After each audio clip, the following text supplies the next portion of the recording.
శీఘ్రమే లక్ష్మీ కటాక్షం కలగాలి అంటే ఈ చిన్న క్రియ ఆచరించి చూడండి.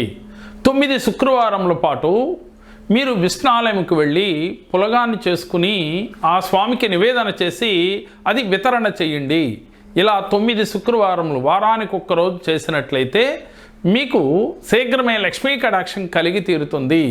దీనితో పాటుగా ప్రతి శుక్రవారం కూడా మీ ఇంట్లో లక్ష్మీదేవి ఎదురుగా కొబ్బరికాయ కొట్టి ఆ కొబ్బరి చెప్పులను రెండిటిలో ఆవు నెయ్యి వేసి దీపంలాగా వెలిగించండి.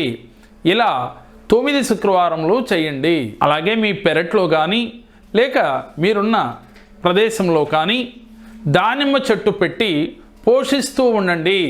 దానికి కాసిన దానిమ్మకాయల్ని చక్కగా గింజల్ని లక్ష్మీదేవికి ప్రసాదంగా పెట్టండి. ఇలా చేసినప్పటికీ కూడా ఆ లక్ష్మీదేవి యొక్క అనుగ్రహం వెల్లువలాగా మీ పైన ఉండి తీరుతుంది.